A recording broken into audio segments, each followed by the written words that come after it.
Welcome to our Advent Devotional series, where over the next 24 days, we're going to be looking at 24 different names belonging to Jesus.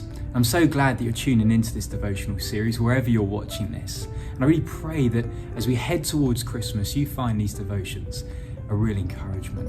And our first name in our devotional series is the Word.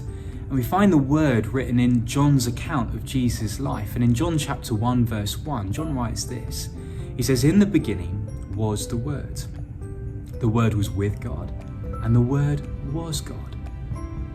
Now, when John says the Word, he's pointing us right the way back to the very start of the Bible, where we see that God makes this whole universe by the power of his Word. God speaks and things come into existence. And yet John says that the Word is not an impersonal power, but the Word, in fact, is a person. Jesus is the Word, John says. And words reveal things, don't they? And Jesus reveals God to us, John says. Jesus makes God known to us. God has spoken, in other words. Don't you find that fascinating? Another part of the Bible, Hebrews chapter 1, verse 1 puts it this way, where it says, "In the past, God has spoke to our ancestors through the prophets at many times and in various ways, but in these last days, he has spoken to us by his Son." Do we want to know God? Jesus is the Word, God revealed to us, God speaking to us. And in these last few moments, I just want to draw out two reflections for us as we think about Jesus being the Word. And the first one's this, that words bring clarity. Now, we've probably all had the experience of driving somewhere that we've never been to before, and we've needed the help of a sat-nav in order to get there, and usually they're pretty helpful, although I have heard some interesting stories. But the point still stands that in times where we don't know where to go, a word, a voice from someone who does know where to go actually brings great clarity, and it's a great help. And Jesus is a Word that brings great clarity into each of our lives. He is a Word that actually loves us enough to tell us when we've headed off in the wrong direction, and is gracious enough to tell us where the right way, the right direction to go instead. Jesus is a Word that brings great clarity to some of life's biggest questions. Questions like, is there a God? Who is this God? How can I know this God? It brings clarity to what God has done for each one of us and how we can respond to him. Jesus is the Word. He brings great clarity. But second reflection is this: words bring comfort.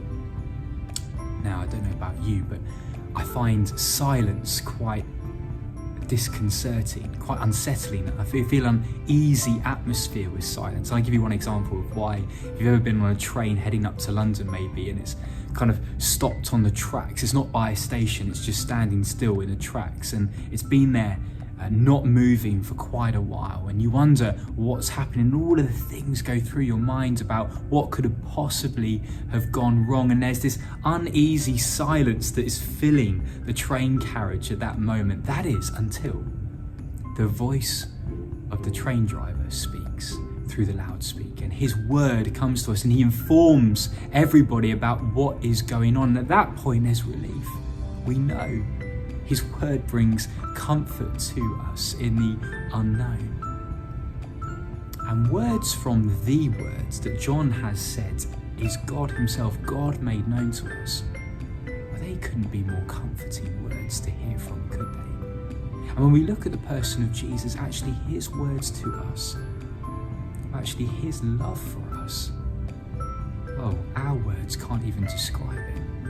And he comforts us with the life-changing news that when we come to him, Jesus, we are totally forgiven, we are totally loved, and we are totally heading for an eternal life with him. Jesus is a Word that brings great comfort, great hope to us. Jesus is the Word. Jesus is God speaking to each one of us. And I guess the question for us today is really this, is, well, do we want to hear from him? Because I think John would say to us that Jesus is a Word that we need to hear from. And actually, there's no better person we could hear from.